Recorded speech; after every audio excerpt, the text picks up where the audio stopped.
This is my town hall. You don't get to protest. That wasn't crowd control. That was a warning shot. And it hit America square in the face. Marjorie Taylor Greene wasn't in hostile territory. She was deep in MAGA country, Georgia's 14th district, where red isn't a color, it's a doctrine.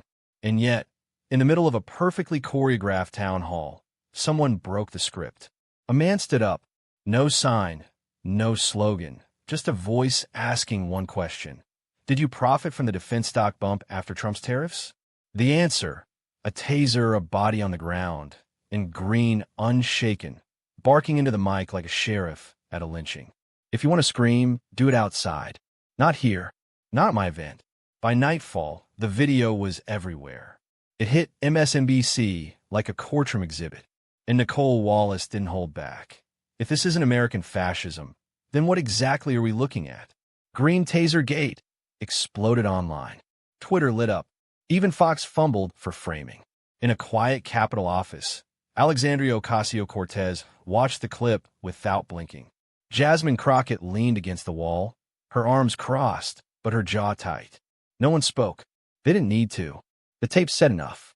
By dawn, the House Ethics Committee had issued a rare emergency summon. The charge, abuse of power under the guise of public service. This time, Greene wouldn't get to call the shots. This time, she'd be the one answering questions. Chairman Jamie Raskin declared, "This Congress will not ignore abuse of power dressed as political theater." And just like that, the curtain lifted. The hearing chamber felt unusually cold, not the kind of cold you blame on the AC. This was the kind that settles when truth walks in and someone in the room knows they're not ready for it. Marjorie Taylor Greene, however, walked in like she owned the place. She wore confidence like body armor, shoulders square, jaw clenched, smile photo ready. She didn't flinch when she caught the flash of cameras or the unblinking stare of Chairman Jamie Raskin. To her, this wasn't an ethics hearing. It was a stage. As Raskin tapped the gavel and gave her the floor, Greene didn't hesitate. She took a slow breath, adjusted the microphone with the flair of someone used to live mics, and began, "Let's not kid ourselves. This isn't a courtroom. It's a circus. And the clowns, well, they've been rehearsing all week." The Republicans behind her didn't laugh. Neither did the Democrats across the aisle. But Greene wasn't performing for them. She was performing for a different audience. The one watching from couches in Tennessee, Florida, and Texas. She knew the camera angles. She knew how this clip would play on Newsmax by noon. What happened at my town hall was manufactured. You saw a few seconds of chaos. What you didn't see were the Soros-funded agitators flown in to create it. She leaned forward, letting the name Soros land like a bullet. No evidence offered. Just enough venom to stir the conspiratorial base. I stood for civil order. That's what leaders do. While the left has built a brand on rioting, burning, and blaming, some of us still believe in peace through strength. There it was. The pivot from Georgia to Portland, from ethics violations to the summer of 2020. She didn't come here to answer. She came here to redirect. AOC sat motionless. She didn't scribble notes. She didn't whisper to Jasmine Crockett beside her. She waited. Greene turned her gaze to the Democratic side, eyes sharp and narrowed. "You want to lecture me on ethics while you trade your way through Congress? Please." That was the moment AOC spoke. Her voice wasn't raised, but every syllable cut clear. "Congresswoman Greene, you didn't defend civil order. You defended your own panic by having a man tasered for asking about your stock portfolio." Gasps didn't come from the crowd. They came from staffers. Some had seen the footage. Most had seen the headlines, but hearing it laid bare in congressional record hit different. Greene's mouth opened for half a second, then shut. She regrouped. "My constituents don't want chaos. They want law. They want peace. And they want leaders who don't cave to mob tactics." Her tone sharpened, trying to claw back the narrative. She gestured subtly toward the Democrats, framing them as the very mob she spoke of. That's when Jasmine Crockett spoke, and the room shifted again. She didn't raise her voice either. She didn't need to. Apparently, your constituents don't want accountability either. It wasn't just a jab. It was an X-ray through every deflection Greene had built. The air compressed. For a moment, The microphones felt like stethoscopes, recording a heartbeat of tension. Chairman Raskin leaned forward, hands steepled. Let's bring this back to the facts. The footage exists. The timeline is public. What we need now is clarity, not campaign speeches. Greene shuffled her papers, jaw tight. Her initial swagger had slipped, just enough to be noticed by anyone watching closely. And make no mistake, everyone was watching. Behind the theatrics, a real confrontation was taking shape. Not just between Greene and her critics, but between two visions of what American leadership should look like. One armed with slogans and spectacle, the other armed with receipts, restraint, and relentless questions. And this was only the first round. It wasn't a pivot. It was a shift in gravity. 1 minute ago, Marjorie Taylor Greene had the floor. Now, the floor belonged to Alexandria Ocasio-Cortez, and she didn't walk into it. She dismantled it on arrival. She didn't raise her voice. She didn't play to the cameras. She simply opened a slim file labeled Q3 Financial Disclosure and laid it on the desk in front of her like evidence in a criminal trial. Let's talk about timing. AOC began calm and unblinking. A click of the remote. A graph appeared on the screen behind her. Defense stock performance, marked in red. This is the week Trump announced his emergency tariff plan. Markets dipped. Chaos surged. Another click. She pointed to a spike.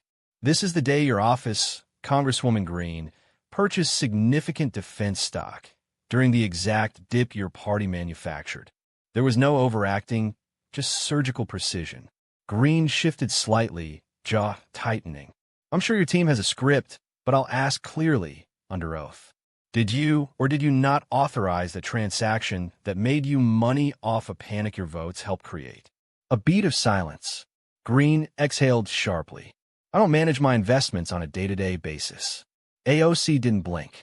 Numbers just manage the legislation that makes them profitable. Murmurs echoed across the hearing room. AOC continued. Let me ask something more philosophical. Is patriotism now measured in dividends, or just in the silence that follows a well-timed trade? Greene sat still, not because she wanted to, but because movement might reveal more than she could recover. You said on Fox News, I trust the market rebound. AOC gestured to the screen. Another click. A clip played. There it was, Greene, bold and smug, days after the stock purchase, smirking into a Fox studio camera. I trust the market rebound. AOC turned back. You're not here as an investor, Congresswoman. You're here as a public servant. And the only rebound you should have been watching was public trust. Crockett leaned forward, smiling like someone who already knew the ending to the movie. So here's what we have. A market dipped. A panic bloomed. And while working families were holding their breath, you were buying defense stocks. AOC stepped away from the mic, but only for a second. Then she turned back. You didn't just buy the dip. You bought it with insider positioning and taxpayer silence. And when you sold, it wasn't just shares. You sold the people. Gasps weren't necessary. Silence was louder. Greene looked down at her folder. She turned the page. Nothing there. No retort. No rescue line. Chairman Raskin folded his hands. The committee will note the record. We'll now move to testimony from Representative Crockett, unless Congresswoman Greene would like to clarify her position. Greene said nothing. The screen behind her still showed the rebound, but no one was watching the chart anymore. They were watching her, and she was sinking without saying a word. Jasmine Crockett sat calm, as ever. Mr. Chairman, before I begin my remarks, I'd like to play a short video. Just 28 seconds. Chairman Raskin gave a single nod. The screen flickered on. The clip was shaky, filmed on a cell phone. A woman, early 30s, stood on a porch. 2 kids behind her. She was holding it together, barely. Please, my husband didn't break any laws. He was taken at lunch at work. They told us he'd be home in a few hours. It's been 11 days. My children don't sleep. The clip ended. You could hear someone in the room exhale quietly, almost guilty. Crockett said, that's the wife of Kilmar Abrego Garcia, legal resident, no criminal history, father of 2 U.S.-born children, deported under Trump's Operation Spectre, despite a Supreme Court hold. Greene leaned forward, smirking. Here we go again. Feelings over facts. You love using one video to tear down a whole policy. That's not oversight. That's theater. Crockett didn't even blink. Facts. Here's one. He was picked up while waiting for his citizenship interview. Another, he was sent to a holding prison in El Salvador with no charges, no lawyer, and no notice to his family. Because we have to protect our country, not coddle everyone who shows up with a sad story and 2 kids. This is America, not a daycare for global sob stories, Greene snapped. The oxygen seemed to thin. Do you support deporting legal residents during the process of naturalization? Crockett asked, cool and clear. I support strong borders. If you want open borders and chaos, just say it. But don't pretend deportation means oppression. Do you believe protest is a crime? Or just when brown people do it? Greene smirked again. I believe in law and order. And when people scream in town halls, they're disrupting democracy. Your people dragged out a man asking about your stocks, Crockett countered. Was that democracy? Greene raised her voice. That man was a plant, typical of the dark money puppets your side keeps sending. He was a U.S. citizen, and so was Garcia's daughter, who now sleeps by the door every night, waiting for a knock. That's not my fault, Greene shouted. Why don't you go blame IC or the judge? I don't make those calls. Crockett said it almost softly. But you cheer when they happen. You tweeted, send them back. You praised raids on television. You wanted it televised, made into a show. I stand for law, Greene barked. You people don't get it. America needs to feel like America again. Define that for me. Does feeling like America mean disappearing fathers? Fear at dinner tables? Or are you just nostalgic for cruelty? Greene's mouth opened, but no words came out. Crockett straightened her back. You say you want order, but order without justice is just control. And justice without empathy isn't justice at all. She closed her folder gently. You don't need to be a lawyer to see the truth. You just need to be a person. She turned back to Chairman Raskin. I yelled. Something shifted, and it wasn't in her favor. Marjorie Taylor Greene could feel it. She just couldn't name it. So, like any creature cornered in unfamiliar territory, she attacked in every direction. I walked into a verdict, not a hearing. This wasn't justice. It was press-scripted humiliation staged by media stooges and partisan hacks. Her voice rose as she went on. CNN, MSNBC, George Soros. Even TikTok influencers pretending to be journalists. They're all in on it. You think the people watching this don't know what's happening? They know. They've seen it before. She pointed a finger, not at evidence, but at faces. You, she barked, eyes locking on AOC. You act like you're some ethical watchdog, but your campaign runs on socialist tech money and influencer hype. You're the poster child for performative outrage. AOC didn't even flinch. I don't have TikTok, she said plainly. Doesn't matter, Greene snapped. You breathe the same air. You amplify the same madness. People like you feed the beast and pretend to mourn when it bites. Before anyone could respond, Greene turned her aim to Jasmine Crockett. And this one makes everything about race. Every single time. Doesn't matter what the facts are. You say black, and everyone's supposed to shut up and clap. There was a beat. Then Crockett smiled slowly. You know what they call black women who speak up? She asked, voice smooth. Uncomfortable. She leaned in slightly, her tone low and even sharper. You know what we call that? Necessary. The chamber vibrated, not from volume, but weight. Even Raskin seemed to pause. Greene scoffed. Oh, please. This isn't about race. This is about America, about law and order, about keeping the line between chaos and civilization from disappearing. She pointed to the ceiling, to nothing in particular. You people want open borders, open prisons, open classrooms with drag queens and CRT. You want to tear down every tradition we have and call it progress. Crockett cocked her head slightly, unimpressed. Greene raised her voice again. You want to silence conservatives and turn patriotism into hate speech. You want to replace law with feelings and replace fact with identity. Is that what happened when you had a man tasered for asking about your stocks? AOC interjected, soft but sharp. Greene spun back toward her. He was a plant, probably paid to provoke. That's what you do. You manufacture outrage and cry victim when someone pushes back. He asked a question. AOC replied. You answer with police. Greene's voice cracked slightly as she rushed into the next sentence. I know the picture you're painting, casting me as the villain while you hide behind performative purity, but I'm the only one up here telling the unvarnished truth. Raskin cleared his throat, gently but firmly. Let's return to the facts, Congresswoman. You made your point. No, I haven't, Greene shouted, now visibly flushed. Because every time we tell the truth, we get labeled bigot, fascist, racist. You people throw labels like grenades. She turned back to Crockett. You say I weaponize race? You weaponize guilt. That's your currency. Guilt and grievance. Crockett didn't blink. And what's yours? Fear? Greene's hands trembled slightly as she gripped the sides of the lectern. They want to cancel Christmas, cancel prayer, cancel family. They want to criminalize Christianity, all while letting criminals run free in the name of equity. And yet you're here, AOC said, not in jail, still speaking, still shouting. So what exactly has been canceled? Raskin's voice cut through the room, cold and surgical. We are here to examine conduct, not conspiracies. Let's return to testimony.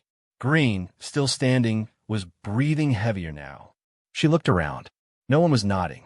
Even her own allies sat motionless, less out of respect, more out of quiet resignation. And that's when it landed. Not because someone shouted it, not because it was written in bold headlines, but because the silence that followed had a verdict of its own. Marjorie Taylor Greene hadn't lost the argument. She'd lost the room. No one spoke, but everyone knew. Marjorie Taylor Greene stood behind the lectern, surrounded by silence thicker than any jeer. Not the triumphant kind. This was silence as judgment. The kind that settles after the fire, when there's only smoke and ruin left behind. She had shouted. She had thrown everything. Fox News talking points, cultural grievances, weaponized indignation. But now there was nothing left to throw across the table. AOC didn't move. She had waited for this moment, not to gloat, but to finish the work.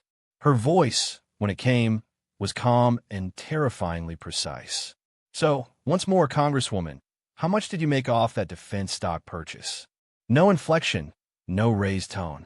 It was a scalpel. Greene licked her lips. Her throat twitched.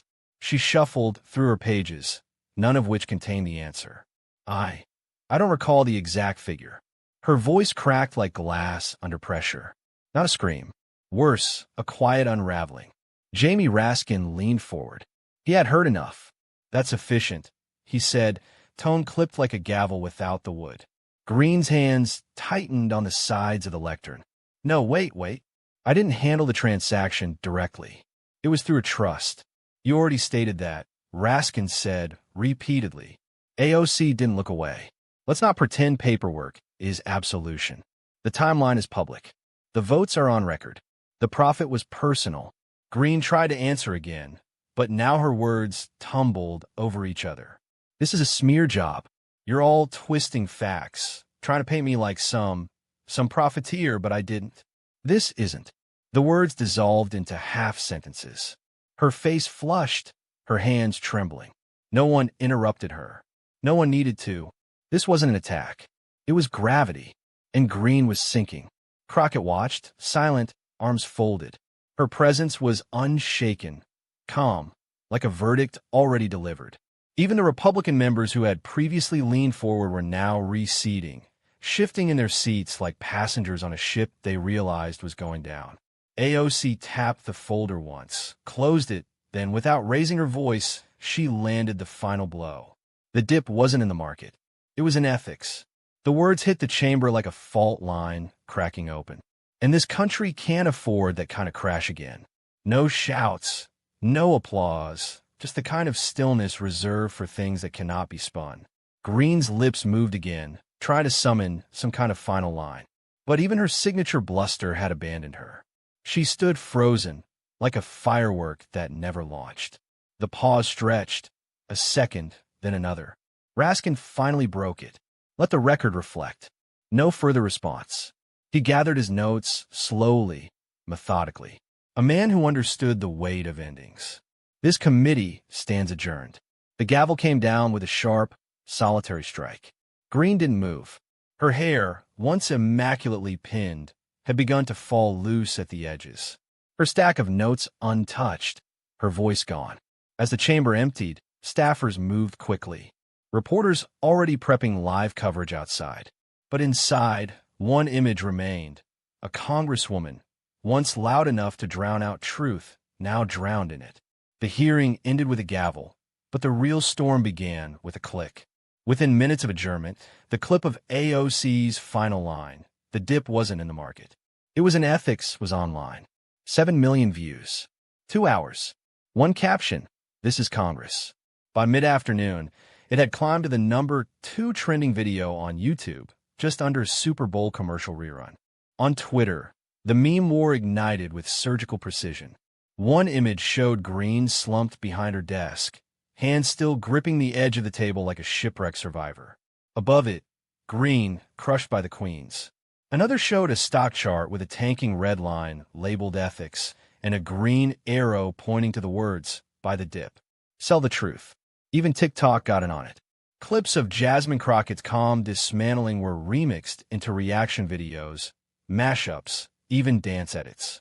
One creator layered her line, "You know what we call that? Necessary." Over a beat drop. It hit 3.4 million views before dinner. But perhaps the most telling reaction came from those who said nothing. Fox News remained completely silent. No segment, no ticker, no online article. Their primetime lineup covered gas prices, Hunter Biden, and a recipe for elk meatloaf. But not a word about Greene. CNN, on the other hand, didn't hold back. Their 8 p.m. headline read, "Marjorie Greene, from riot apologist to ethics defendant." The panel discussion that followed lasted 42 minutes, longer than Greene's own speaking time during the hearing. By that evening, editorial pieces were pouring in. The Atlantic, "What happens when a political brand built on volume meets the soundproof wall of truth?" The New York Times, "Greene's collapse was not just political. It was moral, and moral collapses echo louder." Even late night got involved. On The Daily Show, Jon Stewart quipped, "Greene tried to turn Congress into a carnival." Unfortunately for her, the only thing that went up in flames was her credibility, and maybe that weird fake trust fund she forgot to disclose. But the most haunting reactions came from her own party.